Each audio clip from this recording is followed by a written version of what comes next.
ብፁዕ ወቅዱስ አባታችን ብፁዕ ጠቅላይ ሥራ አስኪያጅ፣ ብፁዕ የቅዱስ ሲኖዶስ ዋና ጸሐፊ፣ ብፁዓን አበው ሊቃነ ጳጳሳት፣ ክቡራን የጠቅላይ ቤተ ክህነት የመምሪያ ኃላፊዎች፣ ክቡራን የየሀገራት ስብከት ሥራ አስኪያጆች፣ ክቡራንና ክቡራት የዚህ የታላቁ ጉባኤ ታዳሚዎች በሙሉ እንኳን ለ44ኛው አጠቃላይ ዓለም አቀፍ ሰበካ መንፈሳዊ ጉባኤ በሰላም አደረሳችሁ። ሀሹጋኬ ዲታ ባይካ ሀሹጋኬታ ያልኩ የብፁዕ አባታችን አቡነ ጢሞቴዎስ ሐዋርያዊ ጉዞን በተመለከተ በያዝነው በጀት ዓመት ዳውሮ ኮንታ ሀገረ ስብከት ያቀረበው አጭር ሪፖርት በሀገረ ስብከታችን በተለያዩ ወረዳዎች በሚገኙት ገዳማትና አድባራት አጥቢያ ቤተ ክርስቲያን በመገኘት ብፁዕ አባታችን ምእመናንን በቃለ እግዚአብሔር የማጽናት ሥራ ሰርተዋል። ብፁዕ አባታችን በተለያዩ ቦታዎች በሃይማኖታዊ እና በመንፈሳዊ በማህበረሰባዊ ጉዳዮች ላይ በመሳተፍ የተለያዩ ድጋፎችን ከማድረግም በላይ በታርጫ ማረሚያ ቤት ያሉትን የሕግ ታራሚዎችን በተደጋጋሚ በመጎብኘት ታራሚዎች ትንሣኤ በዓልን በደስታ እንዲያከብሩ ከግል ገንዘባቸው ሰንጋ በሬ ገዝተው አበርክተዋል። ብፁዕነታቸው ብሔርንና ሃይማኖትን ሳይለዩ ላደረጉት ስጦታ የአካባቢ መንግስት ከፍተኛ ምስጋና አቅርቦላቸዋል። ብፁዕነታቸው በሳል አመራርና መመሪያ ሰጪነት ከመንግስት 5250 ካሬ ሜትር ቦታ ተቀብለን እየተገነባ ያለው መንበረ ጵጵስናችን ግንባታው ተጠናቆ ለማስመረቅ በዝግጅት ምዕራፍ ላይ እንገኛለን። በተጨማሪ በዳውሮና ኮንታ ዞኖች በሀገራዊና አካባቢያዊ ጉዳዮች ሰላምን፣ አንድነትን በማስፈን ትልቁን ድርሻ ተወጥቷል። በተመሳሳይ የኮንታ ዞንም እንዲሁ 4500 ካሬ ሜትር ቦታ ተረክበው ሁለቱም መንበረ ጵጵስና ግንባታቸውን አጠናቀው ለምረቃ ዝግጅት ላይ እንገኛለን።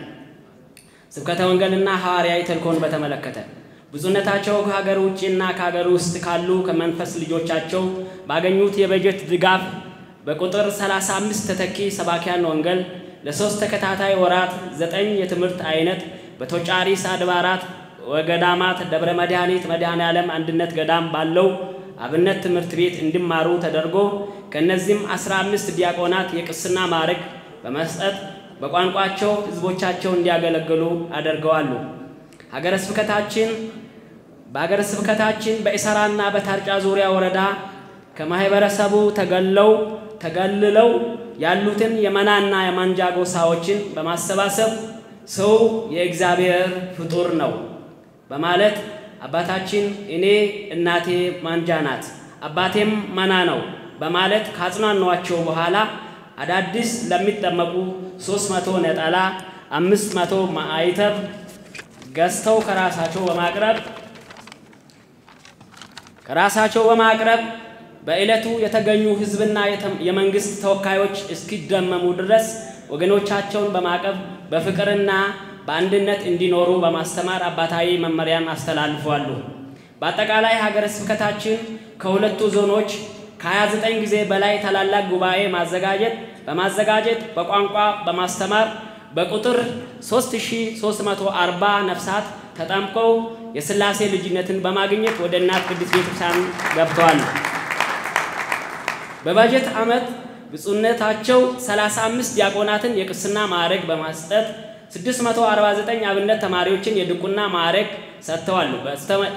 በተጨማሪም ከሀገረ ስብከታችን ተልከው ዩኒቨርሲቲዎችና ኮሌጆች እየሰለጠኑ ያሉ 9 ተማሪዎች መካከል 4ቱ ተመርቀው ወደ ሀገረ ስብከታችን በመምጣት 4ቱም ተመድበው ሥራ በመስራት ላይ ይገኛሉ።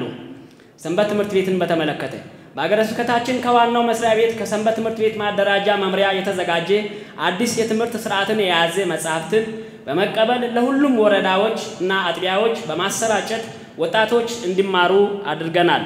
በዚህ መሰረት በቁጥር 1200 ህፃናት እና ወጣቶች ስልጠናውን ወስደው ወደ ሰንበት ትምህርት ቤት እንዲጨመሩ ተደርጓል።